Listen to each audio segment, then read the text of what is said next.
रघुवीर समर्थ।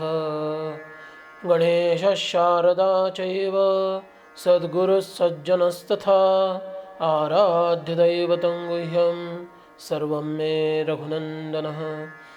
आदिनारायणं विष्णुं ब्रह्माणं च वसिष्ठकं श्रीरामं मारुतिं वन्दे रामदासं च श्रीधरम्।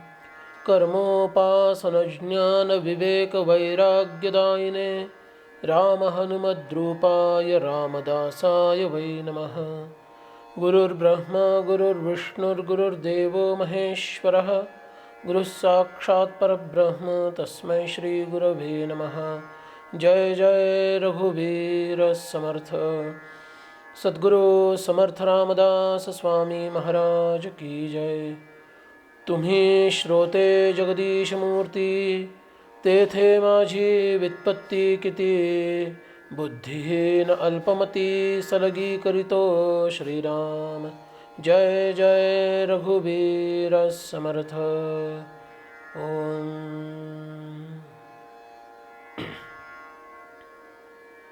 नमस्कार। श्री समर्थ सेवा मंडळ सज्जनगड यांच्या वतीनं सर्व श्रोत्यांना सादर जय रघुवीर। सद्गुरु तत्व या विषयाचा उहापोह आपण गेले काही दिवस करत आहोत।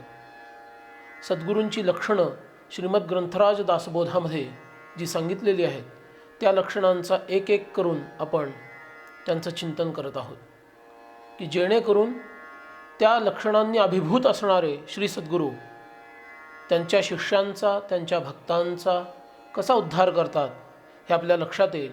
आणि सद्गुरू परीक्षा या अर्थानं सदेह कुणी जर सद्गुरू असतील तर ह्या निकषांना ते 100% या निकषांनुसार उत्तीर्ण जर होत असतील तरच ते सद्गुरू म्हणून घेण्यास पात्र आहेत, हेही आपल्याला जोखता येईल। म्हणून सद्गुरूंची सांगितलेली ज्ञान, त्याच्या अंतर्गत येणारा विवेक, वैराग्य, भजन म्हणजेच भक्ती, स्वधर्म कर्म साधन, नीती न्याय मर्यादा, कथा कीर्तन किंवा कथा निरूपण, श्रवण मनन असे हे सद्गुण आपण पाहत आहोत। कथा निरूपण आणि श्रवण मननाचा आपण विचार करत होतो। फोडूनी शब्दाचे अंतर वस्तू दाखवी निजसार, तोची गुरु माहेर अनाथांचे। जीव एकदेशी बापुडे, त्यासी ब्रह्मची करी रोकडे। फेडी संसार साकडे वचन मात्रे, जे वेदांचे अभ्यंतरी। तेची काढून अपत्यापरी, शिष्य श्रवणी कवळ भरी। उद्गार वचने, हे सद्गुरूंचं महात्म्य आणि सामर्थ्य आहे। संसाराचं सगळं साकडं ते नष्ट करून टाकतात कथेच्या माध्यमातून आणि निरूपणाच्या माध्यमातून। एकदेशी जीव म्हणजे मी देहमात्र आहे या लहानशा अवस्थेला प्राप्त झालेला, देहाभिमानाने ग्रस्त झालेल्या अशा त्या जीवाला, की जे सद्गुरूंना जो जीव शरण गेलेला आहे शिष्य म्हणून, त्याला ब्रह्मची करी रोकडे, स्वतःप्रमाणे अनंत विशाल असं ब्रह्म बनवतात। हे केवढं मोठं कार्य, आणि तेही वचनमात्रे। या वचनमात्रे ते बनवू शकतात। गुरु दातारे दातारे, अभिनव कैसे केले रे। एकची वचन न बोलत बोलूनी, मानस विलया नेले रे। गुरु दातारे दातारे। मोक्षाची व्याख्या आपल्याला स्मरणात असेल की चित्त लय होणं, चित्त नाश होणं यालाच मोक्ष म्हटलेलं आहे। काही प्रवचनांच्या पूर्वी आपण हा विषय पाहिलेला आहे। चेतक्षयः मोक्षः असं म्हटलेलं आहे। तर एकची वचन न बोलत बोलूनी, मानस विलया नेले रे। म्हणजे ते शब्दांच्या माध्यमातून बोलतात खरं, पण ते बोलणं हृदयाच्या आतपर्यंत पोहोचतं आणि तो अनुभूतीचा स्तर असतो की जिथं बोलणं नसतं, फक्त अनुभव असतो। त्या अनुभवाच्या प्रांतापर्यंत सद्गुरुदेव स्वतःच्या सामर्थ्यानं शरण आलेल्या शिष्याला घेऊन जातात। हे त्यांचं महात्म्य कथा निरूपणाच्या माध्यमातून, आणि ते स्वतः श्रवण मनन करत असतात। हे केवढं मोठं त्यांचं वैशिष्ट्य आहे. श्रवण कशासाठी करायचं असतं? काहीतरी समजून घेण्यासाठी. सद्गुरूंना आता काय समजून घ्यायचं राहिलेलं आहे? त्यांना सगळंच समजलेलं आहे. मनन कशासाठी करायचं असतं? की जे ऐकलं त्याचं मनन केल्यामुळं तो विचार स्थिर होईल आणि आपल्याला ज्ञानाची प्राप्ती होईल. पण पहिलंच लक्षण सद्गुरूंचं ज्ञान हे सांगितलेलं आहे, तरी ते मनन करतात. त्यांना कोणत्या ज्ञानाची अभिलाषा आहे? पण ह्या कशाचीच त्यांना अभिलाषा नसताना सुद्धा ते याचसाठी ते करत राहतात, कारण त्याचा वस्तुपाठ ते आपल्या शिष्यांच्या समोर ठेवण्यासाठी रत असतात. आणि एवढंच नव्हे तर आजपर्यंत केलेल्या साधनेचा परिणाम म्हणून त्याचा आनंद ते उपभोगत असतात. एकतर सत्पुरुष मूर्ती ध्यानामध्ये रत असतात, नाहीतर श्रवण मननामध्ये असतात, नाहीतर अखंड अनुसंधानामध्ये असतात. असं सत्पुरुषांचं लक्षण असतं. या 3 अवस्थांमध्ये ते असतात. श्रवण मननामध्ये तरी असतात, मूर्तीच्या ध्यानामध्ये तरी असतात, नाहीतर अनुसंधानामध्ये ब्रह्मतत्वाच्या. ही त्यांची नित्याची सवय असते. नित्य ते या पद्धतीनंच करत राहतात. आता आपण नीती हा विषय पाहणार आहोत. नीती, न्याय, मर्यादा हेही सद्गुरूंकडे हवं, की त्यांच्याकडे नीतीही असायला हवी. ही नीती म्हणजे कोणती असते हे जाणून घेणं फार महत्त्वाचं आहे बरं का. नयनात नीत्युच्यते. नीती कशाला म्हणायचं? नयनात नीती इति उच्यते. नयनात म्हणजे निनय, घेऊन जाणं. विशिष्ट दिशेनं, विशिष्ट उद्देशाच्या सिद्ध्यर्थ, विशिष्ट प्रणालीनं, विशिष्ट आचारधर्माचं पालन करत पुढं जात राहणं, ह्या प्रक्रियेला नीती असं म्हणतात. सध्याच्या भाषेत त्याला पॉलिसी असं म्हणतात. पॉलिसी म्हटलं की लगेच लक्षात आलं, प्रोसिजर म्हटलं की लगेच लक्षात आलं, पण प्रक्रिया किंवा पद्धती म्हटलं की लक्षात येत नाही. आणि त्याच्याहून अवघड शब्द नयाचार म्हणजे काय आम्हाला माहीत नाही बाबा. नयाचार म्हणजे आपला प्रोटोकॉल. प्रोटोकॉल आपला आहे, नयाचार इतरांचा आहे, असं झालेलं आहे. असो, पण ह्या माध्यमातून एखाद्या ध्येयाची प्राप्ती करण्यासाठी जी प्रणाली राबवली जाते तिला नीती असं म्हणायचं. आता राजनीती आहे, अर्थनीती आहे, व्यापार नीती आहे, परराष्ट्र नीती आहे, अनेक पद्धतीच्या नीती आहेत. ह्या नीतीतील कोणती नीती सद्गुरू स्वीकारतात? सद्गुरूंना या नीतीपैकी कोणती नीती प्रिय असते? सध्याच्या काळामध्ये सद्गुरू, संत, सत्पुरुष ज्या नीतीचा स्वीकार करतात, अवलंब करतात, ती नीती बऱ्याचशा लोकांच्या दृष्टीनं कालबाह्य तरी असते किंवा ती अनीती असते. कारण कलियुगाचा धर्म एका ठिकाणी खूप छान नीलकंठ दीक्षितांनी सांगितलेला आहे, फार सुंदर त्यांनी सांगितलेलं आहे. आणि सध्याच्या काळात तर तो जास्तच प्रकर्षानं जाणवणार आहे. ते म्हणतात, यत्र भार्या गिरो वेदाः यत्र धर्मोर्थ साधनम यत्र स्वप्रतिभा मौनम तस्मै श्री कलये नमः, असं ते म्हणतात. टोमणा मारलेला आहे हा. ते काय म्हणतात, सध्याची नीती काय आहे, सध्याच्या लोकांच्या वागण्याचं धोरण काय आहे, तर ते धोरण असं आहे, वेद प्रामाण्य आपल्याकडं सर्वोच्च मानलेलं आहे. वेद प्रामाण्याच्या पलीकडं कोणतीही अधिकाराची गोष्ट, ज्याला ऑथॉरिटी म्हणतात, ती मानलेली नाही आहे. वेद प्रामाण्य हे सर्वोच्च प्रामाण्य. पत्नीचे शब्द हे वेद प्रामाण्य आहेत सध्याच्या काळात. पत्नी सांगेल त्याप्रमाणे वागणं. होय बाईसाहेब म्हणायचं, नमस्कार करायचा आणि त्याप्रमाणे आपलं आचरण करणं. पैसा मिळवणं हाच धर्म. धर्मो अर्थसाधनम. पैसा मिळवणं हाच आमचा धर्म आहे. तुकोबांच्या अभंगामध्ये थोडासा बदल करून मी असं सांगू इच्छितो की रात्रंदिन आम्हा पैशाचा प्रसंग, बाह्य धन आणि भोग, अशी आमची स्थिती आहे. दिवसरात्र आम्हाला कशाचा? पैशाचाच प्रसंग आहे. दिवसाही पैसे मिळवायचे, रात्रीही पैसे मिळवण्याची खटपट करायची, आणि स्वप्नात सुद्धा तेच दिसतंय. ज्यांना गाढ झोप लागत नसेल त्यांना तर उठेपर्यंत तेच दिसत असणार आहे, अशी स्थिती आहे. माझ्या श्रोत्यांची अशी स्थिती नाही आहे याचा मला विश्वास आहे. पण समाजात काय दिसतं हे मी तुम्हाला सांगतोय. आणि सगळ्यात मोठी प्रतिभा कोणती आहे? तर मौन हीच प्रतिभा आहे. कारण माहीतच नाही आहे काही, किंवा बोललेलं कोणी ऐकायला तयार नाही आहे, कोणी मनावर घ्यायला तयार नाही आहे.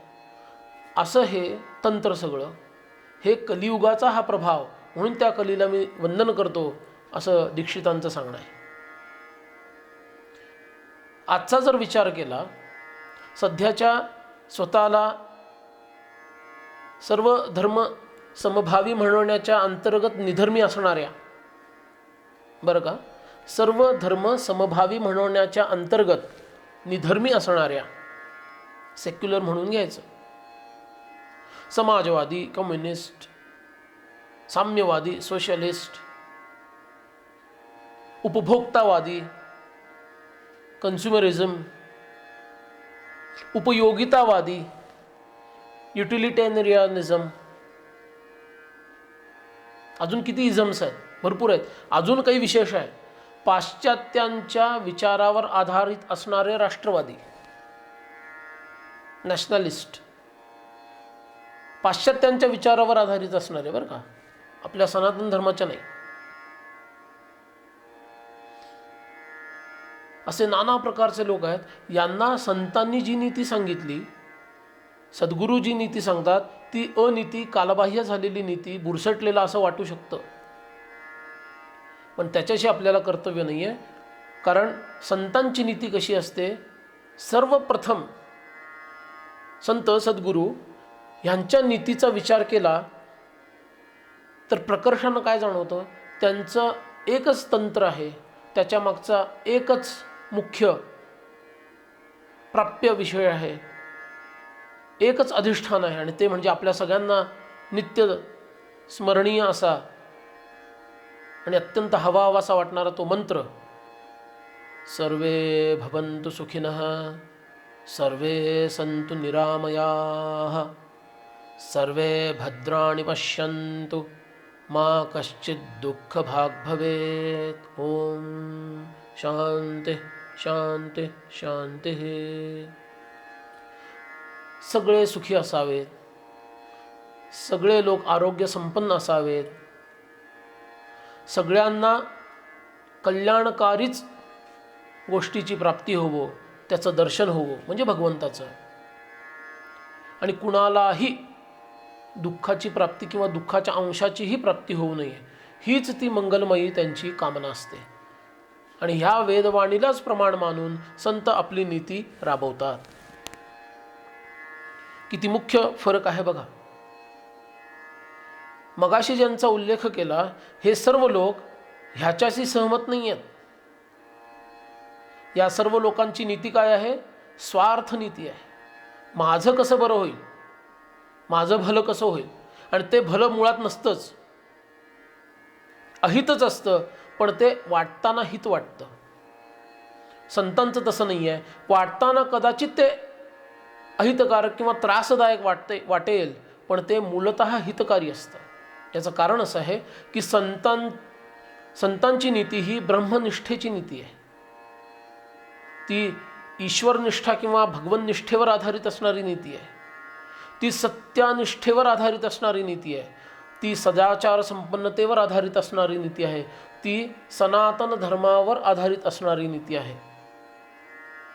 ती परोपकारावर आधारित असणारी नीती आहे. ती सर्वांगीण उत्कर्षावर आधारित असणारी नीती आहे. त्या नीतीचा जर उल्लेख करायचा झाला तर मानव न आहे, बाणातला न, मानवाचा मानव करणं आणि मानवाचा महामानव करणं. मानव म्हणजे काय? कालचा विषय मननामध्ये आपण पाहिलं. तर्वोपि हि जीवन्ति जीवन्ति मृगपक्षिणः स जीवती मनो यस्य मननेन उपजीवती. तोच मनुष्य म्हणून जगतो की जो मननामध्ये असतो. जो मननामध्ये नसतो पण मनुष्य देहात असतो त्याला मानव म्हटलं. पण जो मनन करायला सुरू होतो, ज्याचं मनन सुरू होतं, आणि मनन कशाचं? भोगांचं, स्वार्थाचं, दुसऱ्याच्या अहिताचं, अप्पलपोटेपणाचं, हे मनन नव्हे. माझ्यासहित सर्व लोक कसे सुखी होतील, म्हणजेच सर्वे भवन्तु सुखिनः, या तत्वावर आधारित असणारं मनन, भगवत प्राप्तीसाठी असणारं मनन, हे जेव्हा सुरू होतं त्यावेळेला तो मानवाचा मानव बनतो. त्याला मानव म्हटलेला आहे. मननान मानर्वेत्याहु, मननानेच मानव म्हटलेला आहे. आणि तो मनन करत करत करत करत अशा एका उंचीला पोहोचतो की तो सामान्य मानव न राहता महामानव होतो. म्हणजेच काय आहे? घेई आपोषण ब्रह्मांडाचे एवढं त्याचं सामर्थ्य होतं. तो ईश्वरत्वाला प्राप्त होतो, तो ब्रह्मत्वाला प्राप्त होतो, म्हणजेच तो संतत्वाला प्राप्त होतो.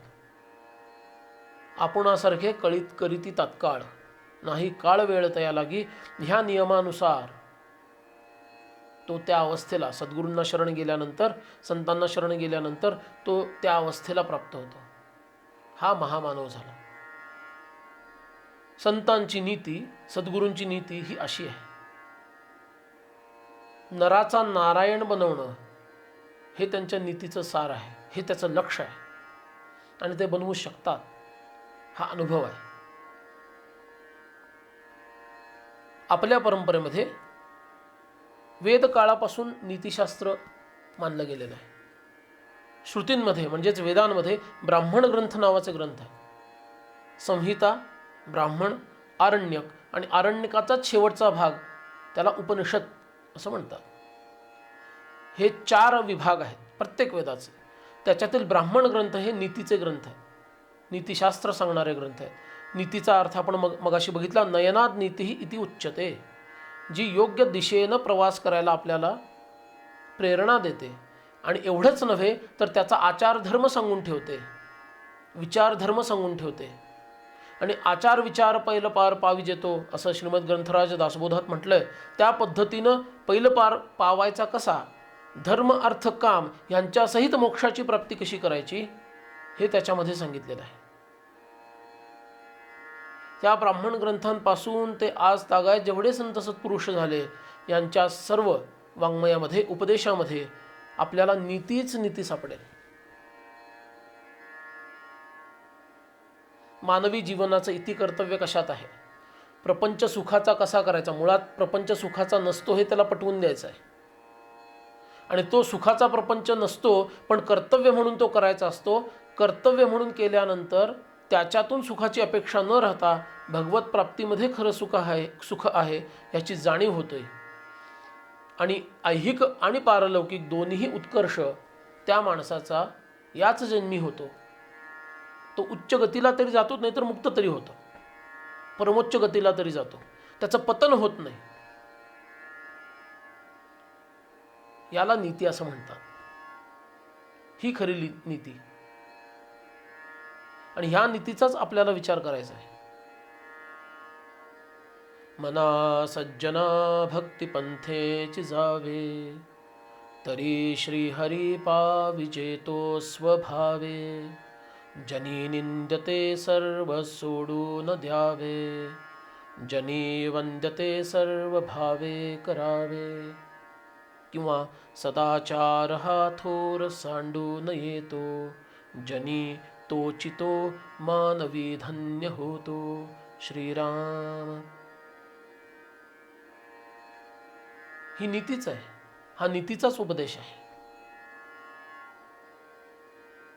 विवेकी माणूस जर नसेल आणि तो जर अविवेकी झाला तर त्या अविवेकी माणसाचं शतमुखी नुकसान होतं, असं नीतिशास्त्रात सांगितलेलं आहे. अनेक अशा उपदेशाच्या श्लोकांच्या माध्यमातून, मंत्रांच्या माध्यमातून माणसाला सन्नीती, सदाचार शिकवलेला आहे. सर्व संतांनी तो शिकवलेला आहे आणि तो आचारसिद्ध आहे. त्यांचा स्वतःचा अनुभव त्याच्यामध्ये असल्यामुळं कथा, निरूपण या माध्यमातून आणि स्वतःच्या आचरणाच्या माध्यमातून ही नीती हे सत्पुरुष आणि सद्गुरू आपल्या शिष्यांना शिकवत असतात. गुरुची सेवा कशी करावी, भगवंताची सेवा पूजा कशी करावी, वडीलधाऱ्यांची सेवा पूजा कशी करावी, सत्कर्मामध्येच आयुष्य कसं घालवावं, रजोतम गुण कमी करत करत सत्वगुणाकडे कसं पुढं जावं, सत्वगुणापासून पुढं जाऊन शुद्ध सत्वामध्ये कसं जावं, भक्ती कुठल्या पद्धतीनं करावी, नामस्मरण कसं करावं, दानधर्म कसा असावा, तपयज्ञ ह्याचं महत्त्व काय आहे, या सर्व गोष्टी सद्गुरू आपल्याला शिकवत असतात. देश, काल, व्यक्ती यांच्यानुसार ही नीती त्यांची बदलत असते. बघा, नीती बदलते, पद्धती बदलते, पण त्याच्या मागचा उद्देश एकच राहतो, कल्याण. व्यवहारातही आपण हे करत असतो, तसंच सद्गुरू करतात. व्यवहारामध्ये म्हणजे कसं, देश म्हणजे ठिकाण. आता युक्ताहार विहारस्य हे नीतीचं वचन जर घेतलं की साधकांनी कसं असावं, युक्त आहार म्हणजे योग्य आहार, योग्य विहार, त्याचं फिरणं, आजूबाजूला लोकांमध्ये मिसळणं, हे योग्य पद्धतीचं म्हणजे धर्माला, परमार्थाला विरोधक न होईल ह्या पद्धतीनं असावं. आता देश या विषयानुसार त्याच्यात बदल कसा होतो. आपण महाराष्ट्रातील मराठी लोक आहोत, भात पण खातो, पोळी पण खातो, भाकरी पण चालते. आपल्याला युक्त आहार, सात्विक त्या त्या पद्धतीनं सद्गुरू सांगतात. तेच अगदी दक्षिणेतील कोणी असेल तर त्याचा भातावर जोर असतो, तो पोळी खात पण नाही कधी कधी. मग आता त्याला जर पोळी खायला लावली तर काय होईल, चालणार नाही. मग त्याला त्या पद्धतीचा आहार दिला जातो, सात्विक. आणि तेच पंजाब वगैरे उत्तर भारतातील असेल तर त्यांना रोटीच खायची सवय आहे, भात फार खात नाही, त्यांना त्या पद्धतीचा आहार दिला जातो. म्हणजे सद्गुरू त्या शिष्याला बघून आपली नीती बदलतात, देश या नियमानुसार, काल या नियमानुसार, बाल्यावस्था, तारुण्य अवस्था, वृद्धावस्था. लहानपणी एखादा मुलगा शरण आला तर त्याला थोडासा जप सांगतात, बाळा एवढा जप करत जा. तो अल्लडपणे काहीतरी करतो, कधी कधी खोड्या करतो, कधी कधी करत नाही, कधी कधी जास्तच करतो. त्याला त्याच्या कलानं घेतात. पण तेच तरुणपणी त्यांनी जर तसा नियम पाळला नाही तर त्याला त्या प्रकारे उपदेश केला जातो की तुला हे केलंच पाहिजे, एवढा किमान जप तू केलाच पाहिजेस, कितीही काम आलं तरी. जर भरपूर काम होतं म्हणून तू जेवायचा राहिला नाहीस, तू झोपायचा राहिला नाहीस, तर तुझा जपच कसा काय राहिला, असा ह्या पद्धतीनं त्याच्यावर बंधन आणलं जातं. आणि वृद्धांसाठी त्या पद्धतीनं, म्हणजे कालामध्ये बदल झाला त्यानुसार उपदेशामध्ये आणि नीतीमध्ये बदल झाला. आणि व्यक्तीनुसार बदल आहे. कोणी अधिकारी असतो तर कोणी अनधिकारी असतो, अल्प अधिकारी असतो, त्यानुसार त्याच्याकडून अपेक्षा केल्या जातात. कल्याण स्वामी समर्थांचे पट्टशिष्य, त्यांच्याकडून ज्या पद्धतीची सेवा घेतली गेली त्या पद्धतीची सेवा सामान्य शिष्याकडून घेतली नाही. त्यांच्या जेवढ्या परीक्षा घेतल्या गेल्या तेवढ्या सामान्य शिष्याच्या घेतल्या गेल्या नाहीत. मरणावर बेतेल अशा पद्धतीच्या परीक्षा झालेल्या आहेत कल्याण स्वामींच्या. अनेक सांगता येतील. आपणास माहीत आहे, एकदा साध्या उपरण्यासाठी छाटी म्हणतात ती उडून गेली आणि खाली सज्जनगडावरून खाली जात असताना समर्थ म्हणाले, कल्याणा छाटी. तर कल्याण स्वामींनी कड्यावरून उडी मारली, खाली 200-300 फूट ते पडले. खाली जाऊन पडले म्हणजे उतरले असंच म्हणावं लागेल. शिष्यांना वाटलं आता कल्याणाचं काय झालं, पण थोड्या वेळाने कल्याण स्वामी अंगाला थोडी खरचटलंही नाही, पाय कुठं मुरगाळलाही नाही, मोडणं तर प्रश्नच नाही, आणि आनंदाने येऊन स्वामी आपली छाटी. ही जी परीक्षा आहे ही इतर शिष्यांची का नाही घेतली बरं? अधिकाराकडे बघून. व्यक्तिमधला भेद आहे.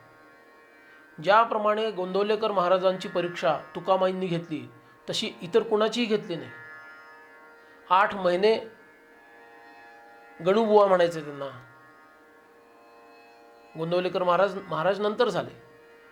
8 महिने त्यांनी भूमीला पाठ टेकली नाही. काय झोपणार? गुरुदेवांचे पाय असे हातात घ्यायचे आणि रात्र अशी घालवायची. तेवढ्याच डुलकी लागेल किंवा त्यांचं चिंतन अनुसंधान राहील त्या अवस्थेमध्ये. गुरुदेव उठण्याच्या आधी उठलं पाहिजे, ते झोपल्यानंतर झोपलं पाहिजे असा नियम. पण तुकामाई कसे आहेत, ते कधी उठतील आणि कधी कुठल्या अवस्थेमध्ये काय करतील सांगता येत नाही. आपण मागं राहता कामा नये. पण हीच परीक्षा इतरांची घेतली नाही गेली. समर्थांच्या वाङ्मयामध्ये असा उल्लेख आहे की सर्वसामान्य लोकांबद्दल समर्थ अत्यंत प्रेमाने त्यांचे अनेक अपराध क्षमा करून त्यांना सदुपदेश द्यायचे. त्यांना निर्भयता यायची की अरे समर्थ आपल्याला रागवत नाहीत बरं का, सामान्य लोक आहेत. पण तेच जर महंत समोर असेल तर महंतांना समर्थांच्या समोर उभा राहण्यासाठीही फार धैर्य एकवटावं लागायचं. बरोबर, महंत आहे बरं का हा. महंत म्हणजे एका मठाचा किंवा त्याच्याहून अधिक मठांचा अधिपती, मठपती, आणि त्याला अनेक लोकांवर म्हणजे अनेक लोकांना उपदेश द्यायचा आहे, अनेक लोकांना सन्मार्गावर आणायचं आहे. त्याचा अधिकार केवढा असेल. पण असा मोठा अधिकार असणारा की ज्याला हजारो लोक मानतात आज, असा तो महंत, तो समर्थांच्या समोर उभा राहिला तर त्याला कधी कोणता प्रश्न विचारतील आणि कधी त्याची परीक्षा घेतलीही गेली आहे आणि त्याला कळणारही नाही, अशी अवस्था असायची. म्हणून असा उल्लेख आहे की सामान्य जनता अगदी निर्भयपणे समर्थांना भेटायची, हितगुज सांगायची, समर्थांकडून उपदेश घ्यायची, त्यांचा प्रेमाचा अनुभव घ्यायची. पण एखादा महंत जर असेल, एखादा मठपती असेल, तर तो मठपती मात्र समर्थांच्या समोर अत्यंत सावधपणे उपस्थित होत असे आणि त्याच्याकडून कुठल्या पद्धतीनं कार्य सुरू आहे हे जाणून घेतलं जात असे आणि त्याला पुढचा उपदेश दिला जात असे. त्याच्यात तो जर चुकत असेल कुठं तर त्याला त्याबद्दल योग्य ती समज दिली जात असे. क्वचित प्रसंगी शासन पण केलं जात असे. कारण अधिकाराचा भेद आहे. म्हणून ह्या पद्धतीनं सद्गुरू स्वतःची नीती ठरवतात आणि ह्या नीतीला अनुसरूनच ते वागत राहतात, जेणेकरून त्याच्या मागचा एकच उद्देश आहे की ह्याचं कल्याण हो. स्वार्थ काहीच नाही आहे. ऐशी कळवळ्याची जाती करी लाभाविण प्रीती. त्यांना एकच माहीत आहे की मला याचं कल्याण करायचं आहे. म्हणून त्या वेळेला त्या व्यक्तीची अवस्था बघून त्यानुसार ते आपली नीती ठरवतात आणि त्यानुसार त्याला आत्ता ज्या स्तरावर आहे त्याच्याहून पुढच्या टप्प्यावर घेऊन जातात. ते क्षमाही करतात पण वेळ प्रसंगी शासनसुद्धा करतात. ते अत्यंत प्रेमाने त्याच्याकडं लक्ष देतात आणि क्वचित प्रसंगी उपेक्षा देखील करतात. पण प्रत्येक गोष्टीच्या मागे एकच उद्देश आहे, तो म्हणजे ह्याचं भलं व्हावं. त्यामुळं हे सद्गुरू असे नीतिमान असतात. सनातन धर्माच्या नियमांनुसार आणि भगवंताच्या अधिष्ठानावर हे त्यांचं सगळं कार्य चालू असतं. म्हणून आपण सद्गुरूंना शरण गेलं पाहिजे. ते स्वतःसारखेच करणार आहेत, म्हणजे आपल्यालाही ते नीतिमान बनवणार आहे. नीती न्याय हे शब्द अगदी एकमेकांना जोडलेले आहेत आणि नीती न्याय मर्यादा हे तिन्ही शब्दसुद्धा एकमेकांना जोडलेले आहेत. त्याचा उहापोह आपण पुढील प्रवचनामध्ये करणार आहोत. जे काही आपण श्रवण केलं त्याचं पुन्हा एकदा अवश्य मनन करावं ही सर्वांना प्रार्थना आहे. नीती न्याय मर्यादा याच्यावर आपण पुढील प्रवचनामध्ये काही चिंतन करूया. सर्वांना वंदन करतो. माझ्या वाणीला विराम देतो. जय जय रघुवीर समर्थ.